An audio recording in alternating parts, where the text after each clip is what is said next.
This is Kitty Shambliss of Loving Without Boundaries, the founder of that mission and host of our podcast, Loving Without Boundaries. And I am here with our team member, the amazing Coach B. And we are excited to be here with you. So if you're seeing this across various social media and you're not part of our private online community, know that you are welcome to join us. You can come over to Facebook and do a search for Loving Without Boundaries, Healthy Open Relationships, and Lifestyle Freedom. And you can also listen to our podcast, Loving Without Boundaries, which you can find on the website at lovingwithoutboundaries.com. And you can also join our email list if you go to the blog space on the Loving Without Boundaries website and just put in your email address there. So with that, we have a lively discussion today about inside the consensual non-monogamy paradigm shift. And I am excited to let B start us off with this important topic. Yeah, happy Tuesday, everyone. Thank you, Kitty, for starting us off. Yeah, it's quite a lively topic. So whether you're in the initial phase of curiosity, exploring consensual non-monogamy, what this is about, if this is for you, or you've been walking this path for a while, it's really great to be aware of that. If any type of big change happens, some shift in the dynamic, then the initial road can be a little bit rocky. And it's perfectly natural because every new phase in our life will or can bring up earlier unidentified limiting beliefs or skills that we're not cultivating yet because we've simply not walked the path. So it's just really helpful to be aware of that. Yeah, initial phases of new chapters can be a little bit wobbly at the beginning. And there are a few things that I want to shine the spotlight on that I have seen over the years, like what seem to be like the biggest struggles that come up when we step into new chapters. So one can be when there's no preparation. And of course, if you're just finding out that your partner wants to open up the relationship, like a 20-year long monogamous relationship, then you had no chance to do the prep work. So it can come as a shock, which can feel like this is a whirlwind, I'm being thrown off balance. So sometimes preparation is not possible. But if you are planning to step into this particular lifestyle, it's really, really helpful to do some research at least. So what to expect, and just to know that, for example, jealousy can be part of the journey. Some big triggers coming to the surface can be part of the journey, so that you're not going to be surprised by this and not blaming yourself or there's something wrong with you or your relationship or the lifestyle. So creating that awareness can be really important. The other area where I notice that new phases can be problematic if the preparation work seems to be going on and going on and going on for you to waiting to be ready for this whole path. And it's really great to be proactive, but what will give you feedback on this journey is the actual life experience. Because what happens if we just keep forever preparing, okay, maybe a year later, 2 years later, 5 years later, the brain will come up with all sorts of negative stories and worst case scenarios, and fearful future outcomes. So the more we're waiting, the more chance we give to fearful scenarios and outcomes to come up. So preparation is super important. So is actual life experience, because what it does is it gives you feedback so you can adjust course. You're not going to be stuck in fear and powerlessness. So these are the two most prominent things that I noticed, that there's no preparation work, or we're waiting to be ready, never to arrive to that point, like actually feeling ready. And the readiness will come once something happened and we do course correction. So confidence builds when we keep taking action and walk the path. And with that, I want to give the mic back to you, Kiri. Thank you, B. This is a really beautiful and important topic that I am absolutely certain is something that folks will relate to and resonate with. And even speaking from my own personal experience, I've been practicing some form of consensual non-monogamy here for about 20 years now, and identified as polyamorous for myself, maybe the last 15 or so. And that doesn't mean that I'm not still learning and growing and moving through that experience, because this stuff isn't easy, right? Like practicing consensual non-monogamy in today's world, or however you identify, wherever you're at on that journey, it takes courage, it takes guts, it takes determination. And yes, I often see that one of the most skipped steps is doing proper research and self reflection and getting clarity about who you are and how you want to show up in the world and your most cherished values, and giving yourself the space to do that, regardless of what society is doing around you, what other people are doing around you. That takes a lot of tenacity and diligence. And so I honor anybody who is on that journey, who's in the middle of the storm, doing your best to sort through that, and know that the stuff isn't easy. One thing I often say is, it's one thing to read a book on climbing Mount Everest, but that doesn't mean that you're ready to go out there and climb Mount Everest. You want to have a guide, you want to have a Sherpa, you want to do more than just read one book. You want to do lots of preparation and internal conditioning, getting yourself stronger so that you will have the best possible outcome. And that also means you're still going to be taking some risks there, but you're doing it from a place of risk management and honoring yourself on that journey. So I really appreciate everything that you shared so far, B. And I just invite folks who are watching this live or in the recording to really step into a place of self-compassion and empathy when you are on the shift, that paradigm shift of stepping into your most authentic self. And pat yourself on the back, because it takes a lot of tenacity and diligence and courage. So with that, I'll give the mic back over to you, B. I really love, Kiri, that you highlighted the risk aspect. Like every new path is something that can bring risk into our lives. And what preparation does is help reduce that type of risk. So this lifestyle can be incredibly rewarding for sure. And yes, consequences sometimes can be or can feel really big in the moment. Like sometimes relationships dissolve, sometimes dynamics change. For example, from cohabitation, we decide to live separately, or maybe some really big triggers like abandonment triggers or fears of rejection come up at the beginning. So it can feel like, or be like it's a big consequence. And what preparation work does is it helps you tap into the reward of the experience, but minimize the risk of this consequence happening. So I really love, Kiri, that you're thinking in terms of risk management, because it is indeed good preparation works help us manage possible risk. And I want to highlight that there is one phenomenon that I have seen in myself as well. So it's true for me occasionally as well, when like some unexpected change happens, especially if it feels like this is unwanted change. I don't want this. This is not what I planned for. This is not what I hoped for.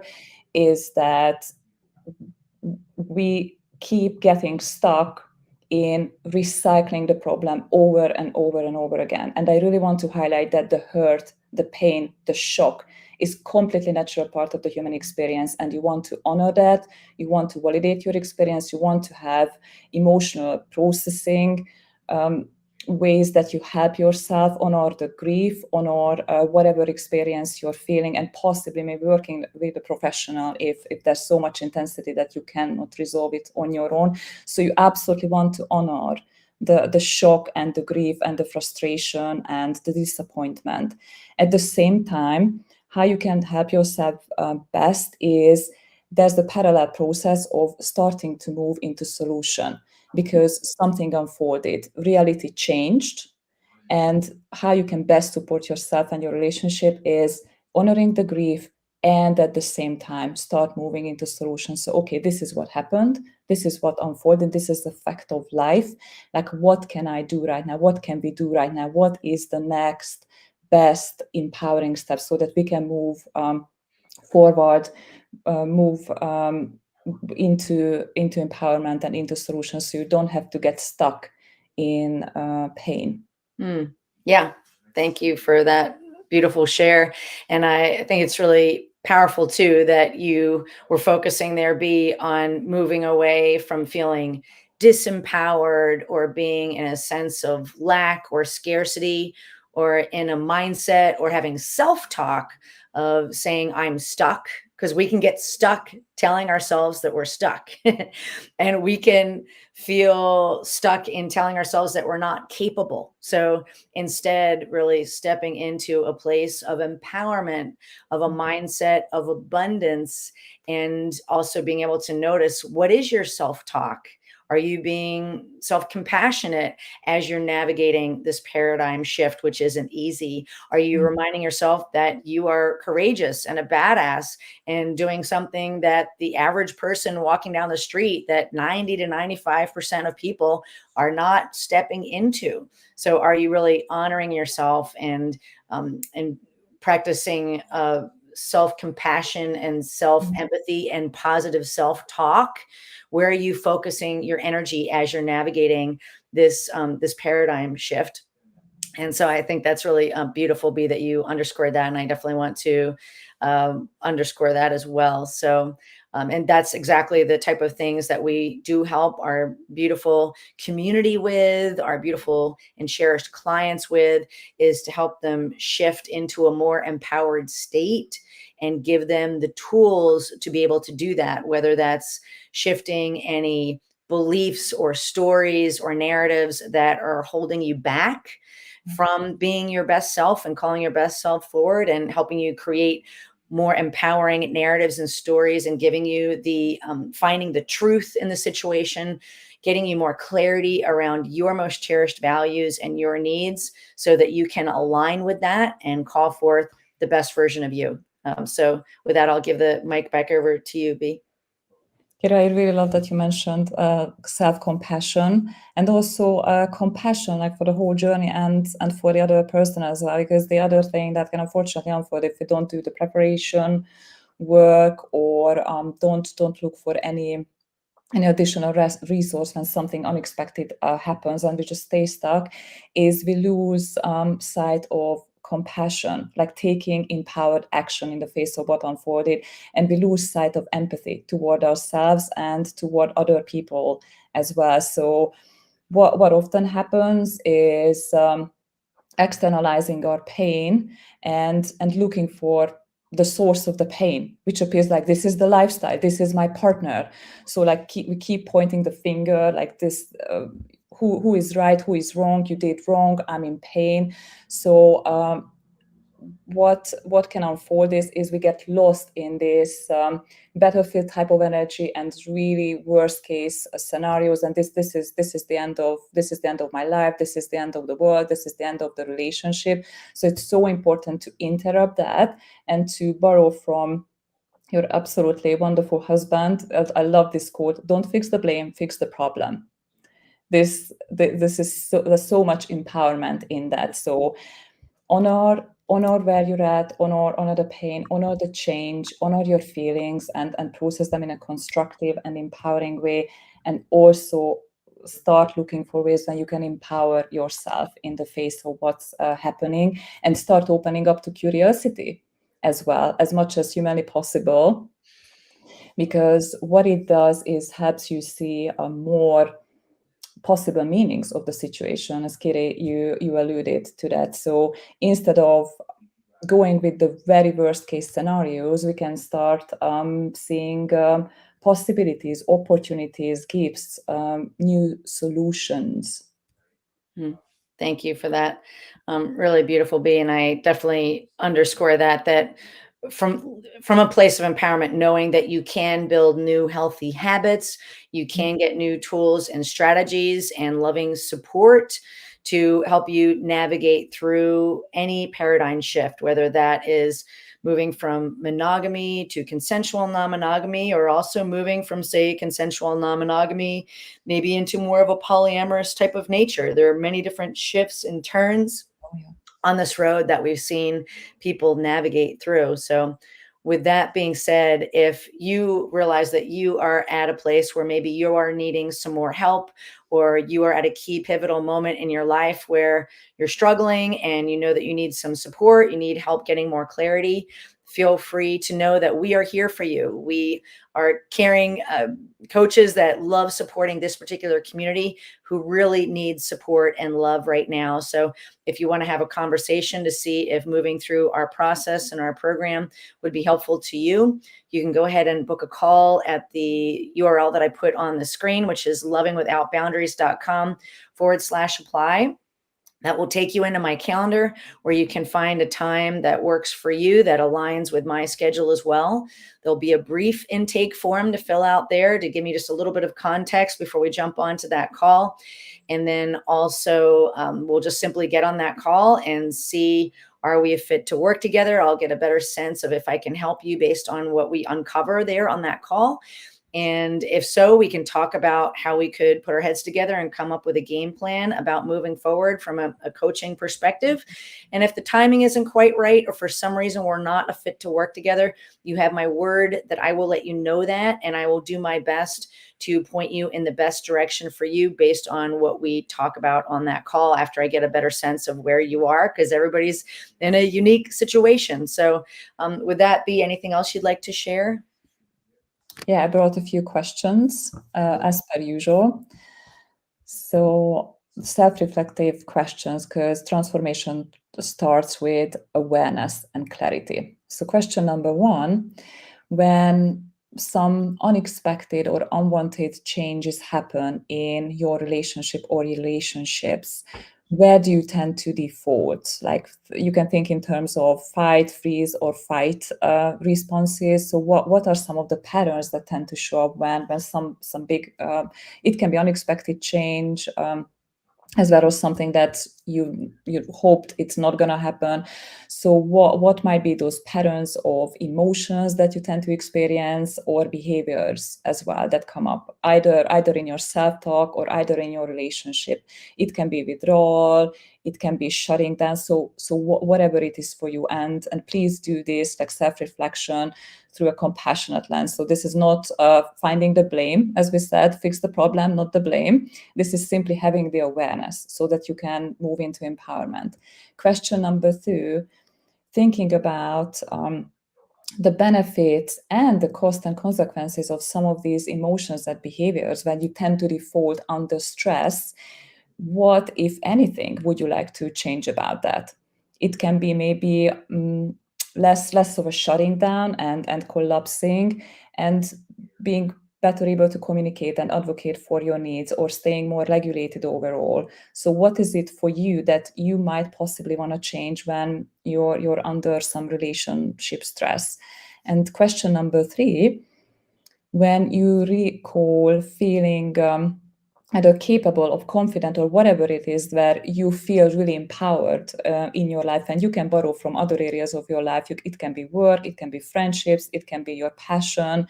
So when you remember those states, what could be one to three best, most resourceful emotional states that could help you navigate big changes in your relationships and your consensual non-monogamous dynamics? What could help you the most to lean into? Awesome. Thank you for those really thought-provoking, self-reflective questions, B. I think they'll really help our community and any folks that are either watching this live or watching the recording. So with that, we just want to leave with giving you a sense of hope, that help is out there as you are navigating your journey of living your most authentic self.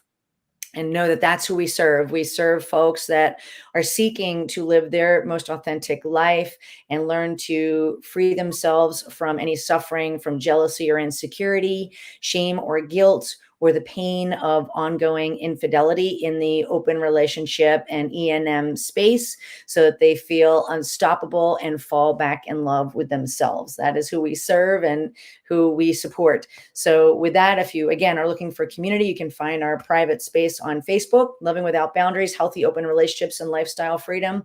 There's also our podcast, Loving Without Boundaries, and also my book, Jealousy Survival Guide, How to Feel Safe, Happy, and Secure in an Open Relationship. So with that, B, thank you for your time and attention and care and love that you bring to this community and for this beautiful conversation that we got to have today. My pleasure. All right, everyone. Until next time, we will see you later. Bye.